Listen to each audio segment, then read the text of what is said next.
السلام علیکم ورحمۃ اللہ وبرکاتہ۔ الحمد للہ رب العالمین والعاقبۃ للمتقین والصلاة والسلام علی رسولہ الامین وعلی آلہ وصحبہ اجمعین ومن تبعہ بإحسان الی یوم الدین، اما بعد۔ محترم حضرات و خواتین، رسول اللہ صلی اللہ علیہ وسلم کی حیات طیبہ، آپ کی مبارک زندگی کو معلوم کرنے کے لیے ہفتے میں ایک مرتبہ مسجد ہدیٰ میں ہم سب جمع ہوتے ہیں۔ اللہ تعالی ہماری اس حاضری کو قبول فرمائے۔ اس حاضری کی بدولت اللہ ہماری دنیا اور آخرت دونوں ہی سنوار دے، اور اس کا بہتر بدلہ اللہ ہم سب کو دنیا اور آخرت میں عطا فرمائے، آمین۔ رسول اللہ صلی اللہ علیہ وسلم کا بچپن، آپ کی زندگی کے ابتدائی مراحل کیسے گزرے، یہ ہم معلوم کرتے آ رہے ہیں۔ الحمدللہ، اللہ کے نبی اس دنیا میں تشریف لانے سے پہلے عرب دنیا کی کیا حالت تھی وہ ہم نے معلوم کیا، اور جب اللہ کے نبی تشریف لائے تو آپ کا بچپن کیسے گزرا، تو اس سلسلے میں کچھ باتیں ہم معلوم کرتے آ رہے ہیں۔ اللہ کے نبی صلی اللہ علیہ وسلم اونچے خاندان سے تعلق رکھنے والے تھے۔ نبی اسماعیل علیہ السلام کی اولاد سے آپ کا تعلق تھا۔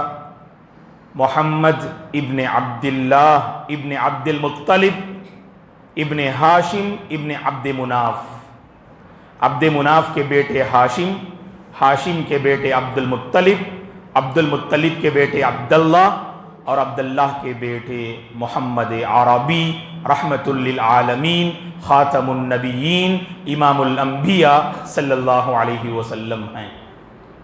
اور آپ صلی اللہ علیہ وسلم خاندان قریش اور قبیلہ بنو ہاشم سے آپ کا تعلق تھا۔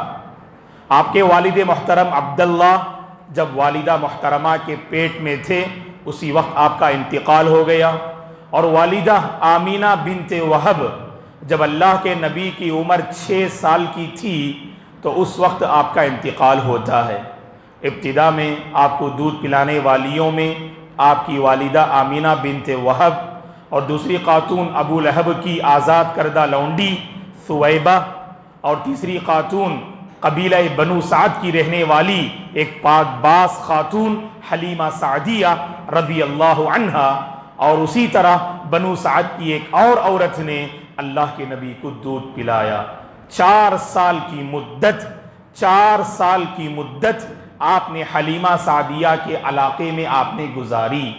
بچپن کا زمانہ آپ کا بنو سعد کے دیہات میں گزرا، ولیج میں گزرا، کیونکہ دیہات کی ہوائیں پاک و صاف ہوا کرتی ہیں، وہاں کا ماحول بچوں کی صحت کے لیے بہت مناسب ہوا کرتا ہے۔ اسی لیے اللہ کے نبی صلی اللہ علیہ وسلم کو دادا عبد المطلب نے اور والدہ آمینہ بنت وہب نے اس علاقے کے اور دیہات کے حوالے کر دیا۔ 4 سال کی مدت گزارنے کے بعد آمینہ بنت وہب کے حوالے کر دیتی ہیں حلیمہ سعدیہ، اور 2 سال، 5ویں سال اور 6ٹھے سال آمینہ بنت وہب کی پرورش میں اور آپ کی کفالت میں رسول اللہ صلی اللہ علیہ وسلم کا بچپن آگے بڑھتا ہے۔ اور جب آپ کی عمر 6 سال کی ہوتی ہے تو آپ کی والدہ انتقال کر جاتی ہیں، تو اس کے بعد پوری طرح سے اللہ کے نبی دادا عبد المطلب کی کفالت و پرورش میں آپ آ جاتے ہیں۔ دادا عبد المطلب سبحان اللہ جب سے آپ پیدا ہوئے اس وقت سے آپ کے ساتھ بڑے گہرے تعلقات تھے، ایک قلبی محبت آپ کو حاصل تھی۔ دادا عبد المطلب کے بہت سارے نواسے اور پوتے تھے، ان پوتوں، پوتیوں، نواسوں اور نواسیوں میں اللہ کے نبی محمد صلی اللہ علیہ وسلم کا ایک خاص مقام تھا۔ اس سلسلے میں نے آخری کلاس میں یہ بات بتائی کہ دادا عبد المطلب کی ایک خاص مجلس ہوا کرتی تھی، بیٹھنے کی ایک جگہ ہوا کرتی تھی کعبۃ اللہ کے پاس، کیونکہ آپ متولی تھے کعبۃ اللہ کے، سرپنچ تھے مکہ کے، لہٰذا جب بھی فیصلہ کرنا ہوتا سارے لوگ کعبے کے سامنے جمع ہو جاتے، آپ اس مخصوص مقام پر بیٹھتے اور فیصلے کیا کرتے تھے۔ اس مقام مقام پر بیٹھنے کی کسی کو ہمت نہ ہوتی تھی، اور اللہ کے نبی بچپن میں اپنے دادا کی جگہ پر بیٹھ جاتے۔ اگر فیصلہ کرنے کی بات آتی، دادا عبد المطلب بیٹھے ہوتے، آپ کے سامنے آپ کے بچے بیٹھے رہتے، اگر کوئی آپ کے گود پہ سوار تھے تو اللہ کے نبی گود پہ سوار ہو جاتے اور آپ کو اپنی گود میں رکھ کر فیصلے کیا کرتے تھے۔ دادا عبد المطلب اپنے پوتے محمد صلی اللہ علیہ وسلم سے اس قدر محبت کیا کرتے تھے۔ آخری میں نے ایک واقعہ اس سلسلے میں پیش کیا تھا، کسی کو یاد ہے؟ دادا عبد المطلب کی محبت اپنے پوتے کے سلسلے میں کیسی تھی، اس سلسلے میں میں نے ایک واقعہ پیش کیا، کوئی اشارہ کریں گے واقعہ؟ جی یاد ہے کسی کو؟ خالی آپ اشارہ کرو۔ اونٹ، بارک اللہ فیک، احسن۔ اونٹ نبی صلی اللہ علیہ وسلم کو بھیجا تھا اور گھومنے کے لیے، جی لیٹ ہو گیا آنے کو، کعبہ کا ماشاء اللہ تبارک اللہ، احسنت یا اخی، بارک اللہ فیک، اللہ آپ کے علم میں برکت دے، اللہ آپ کے فیوچر کو روشن کرے، احسن ماشاء اللہ۔ تو یہ واقعہ ہم نے پیش کیا، کئی ایک سیرت نگاروں نے، سیرت لکھنے والوں نے اس واقعے کو پیش کیا۔ دادا عبد المطلب کا ایک اونٹ گم ہو گیا، اس کو لانے کے لیے آپ نے اپنے پوتے کو بھیجا اور بہت دیر ہو گئی، آپ واپس نہیں آ پائے تو دادا عبد المطلب پریشان ہو جاتے ہیں، کہاں گم ہو گئے، پتہ نہیں آپ کے پوتے کے ساتھ کیا معاملہ ہوا۔ تو آپ کعبۃ اللہ کا طواف کرنے لگ گئے اور اللہ سے مانگنے لگ گئے، ربی رد الی راکبی محمدا، یا ربی ردہ وصنع عندی یدا۔ فرمایا دادا عبد المطلب نے طواف کرتے ہوئے، اے پروردگار میرے سوار محمد کو میرے پاس لوٹا دے، مجھے واپس کر دے، اے پروردگار محمد کو میرے حوالے کر دے، اور مجھ جیسے بوڑھے پر تو رحم کا معاملہ فرما، کرم کا معاملہ فرما۔ یہ پڑھتے جاتے شعر اور طواف کرتے جاتے، اور اتنے میں اللہ کے نبی حاضر ہوتے ہیں۔ دادا عبد المطلب آپ کو اپنے گلے سے لگاتے ہیں اور کعبۃ اللہ کے پاس قسم کھاتے ہیں، اے اللہ تیری قسم ہے اس کے بعد کبھی میں اپنے پوتے کو کسی کام کے سلسلے میں باہر نہیں بھیجوں گا۔ یہ اس وقت آپ قسم کھاتے ہیں، اتنی محبت تھی دادا عبد المطلب کی اپنے پوتے کے ساتھ۔ لیکن اللہ کا فیصلہ یہ تھا کہ جب اللہ کے نبی کی عمر 8 سال کی تھی تو دادا عبد المطلب کا سایہ بھی آپ پر سے اٹھ جاتا ہے، دادا عبد المطلب کی وفات ہو جاتی ہے جب اللہ کے نبی کی عمر 8 سال کی ہوتی ہے۔ کعبۃ اللہ کے متولی، مکے کے سرپنچ اور تمام لوگوں میں محترم انسان دادا عبد المطلب جو باروف شخصیت تھے، وہ آپ اس دنیا سے انتقال کر جاتے ہیں۔ تو اس کے بعد سبحان اللہ ایک اور انسان کو اللہ تعالیٰ اپنے نبی کے حوالے کرتے ہیں، ان کا نام ہے ابو طالب۔ زندگی کی آخری سانس تک 9 سال کی عمر میں دادا چچا ابو طالب نے آپ کو اپنے ذمہ داری میں لیا، آپ کو اپنی پرورش میں لیا۔ اللہ کا کرم دیکھیے، چچا جان اور بھتیجے کے درمیان کتنی محبت تھی، اللہ اکبر۔ 40 پر 2 سال کی مدت، 40 پر 2 سال کی مدت، جب اللہ کے نبی کی عمر 50 سال ہوتی ہے تو اس وقت تک چچا جان برابر اپنے بھتیجے کا ساتھ دیتے رہے۔ یہ اور بات ہے کہ کفر پر رہے، کفر پر باقی رہے، لیکن زندگی کی آخری سانس تک اگر کسی نے آپ کا مکمل ساتھ دیا، ایک مضبوط دیوار بن کر رہے، ایک مضبوط سہارا بن کر رہے، وہ آپ کے چچا ابو طالب ہیں۔ جب دادا عبد المطلب کی وفات ہوئی، اس وفات کے موقع پر دادا نے اپنے بیٹے ابو طالب کو طلب کیا اور کہا کہ میرے اس پوتے کی تم حفاظت کرنا، میرے اس پوتے کا تم خیال کرنا، کیونکہ دادا عبد المطلب کو پتا تھا ان کے بچوں میں سب سے زیادہ اگر کوئی دیکھ بھال کرنے والے اور ان سے محبت کرنے والے ہیں تو ابو طالب ہیں، جو اس اپنے بھتیجے کے سلسلے میں بہت زیادہ سبحان اللہ اپنی فکر کا اظہار کرتے ہیں۔ تو دادا عبد المطلب نے اپنے بیٹے ابو طالب کو طلب کیا اور اپنے پوتے کے سلسلے میں وصیت کی کہ میرے انتقال کے بعد تم اس کا خیال رکھنا۔ جیسے دادا تھے ویسے ہی چچا جان بھی اپنے اس محمد پر قربان تھے دوستو۔ اور اہل علم نے لکھا ہے کہ چچا جان نے اپنے بھتیجے کا پورا خیال کیا، اس حد تک خیال کیا جب تک آپ نہ کھاتے اس وقت تک آپ کھانے سے فارغ نہ ہوتے، اور اس وقت تک آپ نہ سوتے جب تک بھتیجا نہ سو جاتے۔ اتنی محبت تھی اور اتنی گہرائی تھی دونوں کے درمیان، جہاں بھی جاتے چچا